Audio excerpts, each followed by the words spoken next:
Le soleil du Kalahari brûlait d'une blancheur aveuglante sur la terre craquelée, tandis que le docteur Samuel Cole ajustait son chapeau de brousse usé. À 68 ans, son corps portait les stigmates d'une vie passée dans la nature. Une cicatrice torsadée par une charge de buffle, des doigts calleux à force de poser des attelles, une peau tannée par des décennies de soleil africain implacable. Il avait commencé comme biologiste de terrain, traquant les populations de guépards, mais le destin en avait décidé autrement. 15 ans plus tôt, lorsque des braconniers avaient massacré la moitié d'une troupe de lions près de la réserve, Samuel avait passé 3 nuits à pister le lionceau orphelin à travers les broussailles épineuses. Il l'avait trouvé recroquevillé parmi les racines d'un baobab, les côtes saillantes sous son pelage fauve, une patte prise dans un piège de fil de fer. Ce lionceau était devenu Kovu. Samuel aurait pu l'envoyer dans un sanctuaire. Au lieu de cela, il avait convaincu la direction de la réserve de tenter une expérience inédite, réhabiliter un lion dans la nature. Pendant 9 mois, il avait dormi dans son jeep près du baobab, déposant des quartiers d'impala et parlant à voix basse tandis que le lionceau l'observait. Le jour où Kovu avait fait sa première mise à mort sans assistance, Samuel avait vidé une bouteille de whisky au coin du feu, riant aux éclats tandis que les hyènes riaient dans l'obscurité. Désormais, Kovu régnait sur 50 km² de territoire, son rugissement résonnant au crépuscule. Samuel continuait à déposer des blocs de sel près de l'ancienne tanière, malgré les moqueries des rangers. Ce matin-là, Samuel examinait la blessure à la patte d'une jeune guéparde. L'indice de chaleur atteignait 46 degrés. La sueur perlait sous sa chemise kaki tandis qu'il s'agenouillait dans la terre rouge. Soudain, une douleur en étau, son champ de vision se rétrécissant jusqu'aux pupilles dilatées de la guéparde. Sa dernière pensée consciente fut que Kovu était en retard pour sa vermifugation. Les rangers le trouvèrent face contre terre, une main encore agrippée à sa trousse médicale. La guéparde montait la garde à 10 pas de là, la queue battant l'air. L'air matinal vibrait de chaleur bien avant le lever du soleil. Samuel Cole se réveilla à 4h47, son vieux réveil de terrain vibrant sur la table de chevet. Il s'habilla méthodiquement, bottes robustes lacets serrées, pantalon de toile avec le genou gauche rapiécé 2 fois, une chemise verte délavée imprégnée de poussière et d'antiseptique. Sa trousse médicale pesait exactement 12 kilos, garnie de seringues, de kits de suture et du dernier flacon d'antibiotiques à large spectre qu'il réservait aux urgences. À 5h23, il avala 2 comprimés amers de prophylaxie antipaludéenne avec un café noir. Jabari Mbeki, le chef des Rangers, s'appuyait contre le montant de la porte. « Encore la guéparde » demanda-t-il, connaissant déjà la réponse. Samuel hocha la tête. Une femelle. Patte arrière gauche. Il l'avait trouvée 3 jours plus tôt, prise dans un piège de braconnier, le nylon entaillant profondément le muscle. Depuis, à chaque aube, il revenait pour nettoyer la plaie au sérum physiologique et vérifier l'absence d'infection. À 6h17, son Land Cruiser cahotait sur la piste par feu, le grondement du moteur effrayant les pintades. La température montait vite. À 7h55, le thermomètre du tableau de bord affichait 44 degrés Celsius. Samuel remarqua les lits de rivière asséchés, les feuilles d'acacia enroulées comme des mains suppliantes. Pire sécheresse depuis 9 ans. À 8h33, il se gara près du bosquet d'arbres à plomb où la guéparde avait élu domicile. Ses bottes s'enfonçaient de 2 cm dans le sol desséché à chaque pas. Le félin émergea en boitant mais alerte, ses yeux dorés suivant ses mouvements. Samuel s'agenouilla, grimaçant quand son genou droit craqua. La blessure guérissait bien. Il administra 5 ml de pénicilline, les muscles de la guéparde tressaillant sous sa paume. Puis, une pointe brûlante entre ses côtes. Sa vision se brisa. La seringue glissa de ses doigts, tandis que son bras gauche s'engourdissait. La guéparde recula, les oreilles aplaties. Samuel essaya d'appeler, mais ses poumons refusaient de se gonfler. Il perçut un goût de cuivre, la fraîcheur de la terre contre sa joue lorsqu'il s'effondra. Le dernier son qu'il entendit fut les cris d'alarme de la guéparde, s'évanouissant dans le bourdonnement des cigales. À 10h42, le ranger Thabo Nlovu repéra le Land Cruiser immobile à travers ses jumelles. Il était stationné près du bosquet depuis 2h17, bien trop longtemps pour un simple examen.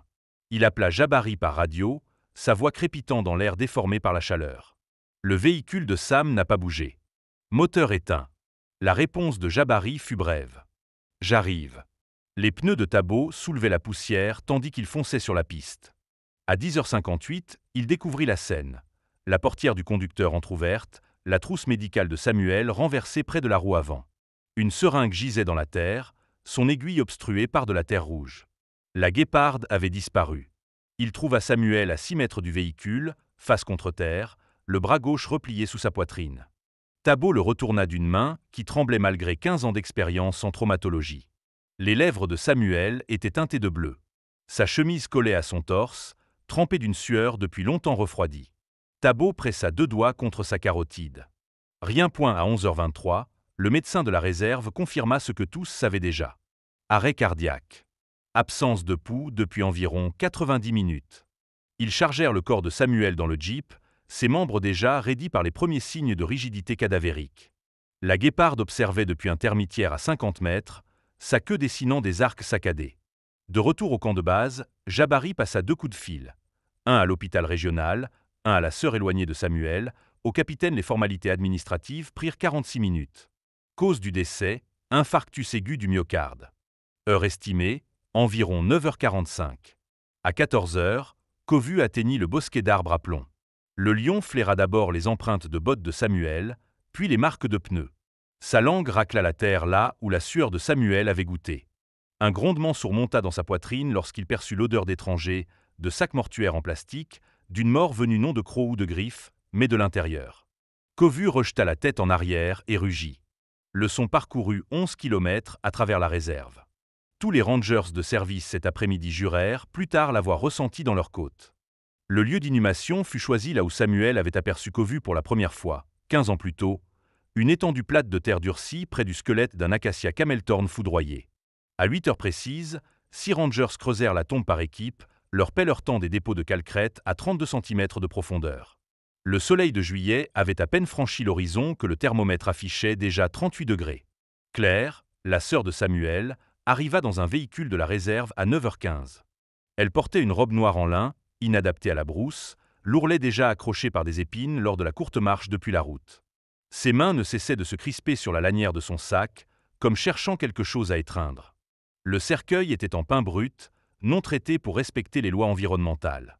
Lorsque les rangers le descendirent dans la fosse à 10h47, le bois gémit sous son propre poids. Claire y jeta une poignée de terre rouge. Le choc contre le couvercle produisit un son creux, comme la pluie sur un toit de tôle. Kovu apparut à 11h03. Il émergea du fourré d'acacia à 200 mètres à l'ouest, ses muscles scapulaires roulant sous sa peau dorée et cicatrisée. Les rangers se figèrent. La main de Tabot effleura son pistolet à tranquillisant. Le lion avança d'un pas lourd et délibéré, ses naseaux frémissant aux effluves mêlés de sueur, de terre fraîchement retournée et de l'âcre parfum de Claire. À 50 mètres, les endeuillés distinguèrent ses côtes saillantes sous son pelage, 3 jours sans manger. Kovu s'arrêta à 3 longueurs de corps de la tombe.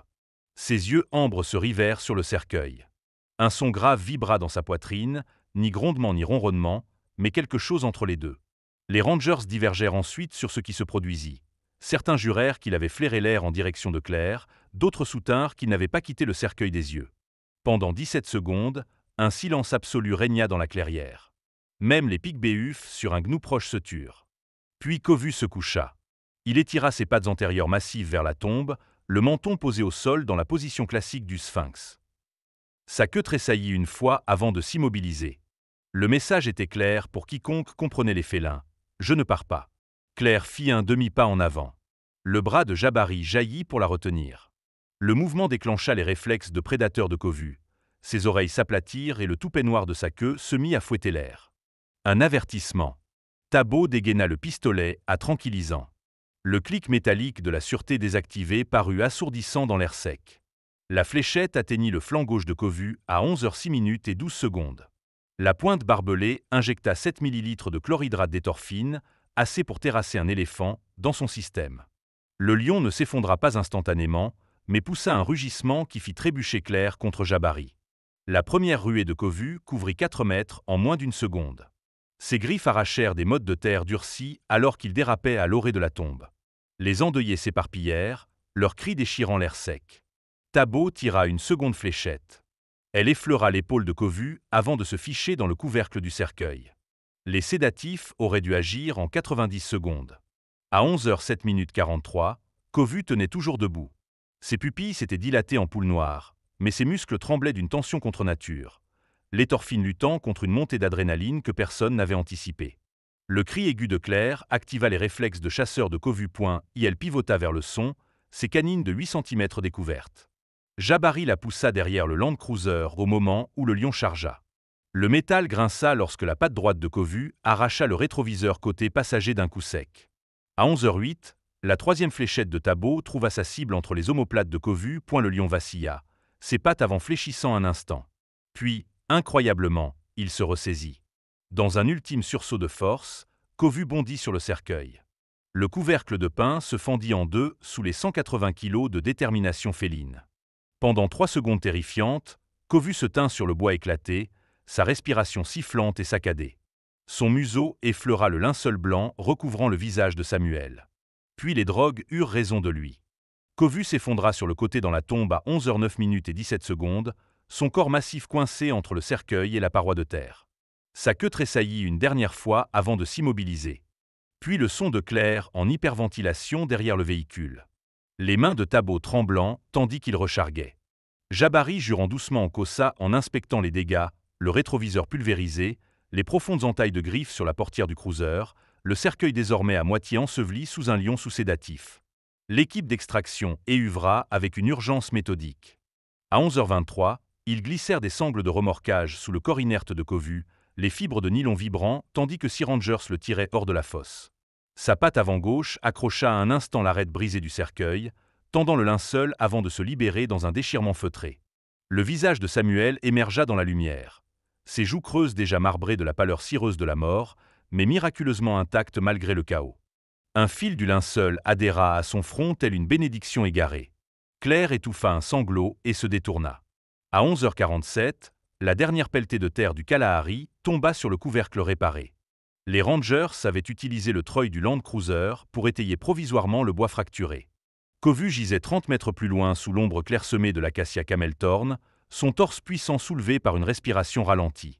Thabo vérifia ses signes vitaux toutes les 90 secondes, pouce stable à 32 battements par minute, respiration faible mais régulière. Le tranquillisant perdrait son effet dans environ 42 minutes. Claire partit la première à 12h18, sa robe striée de poussière rouge. Les Rangers traînèrent, buvant une eau tiède à leur gourde tout en scrutant l'horizon. À 12h39, l'oreille de Kovu tressaillit. À 12h44, ses pattes arrière commencèrent à spasmer, premier signe de réveil neurologique. Jabari prit la décision. On embarque. Ils quittèrent les lieux alors que Kovu commençait à soulever la tête, ses pupilles encore dilatées en soucoupe noire.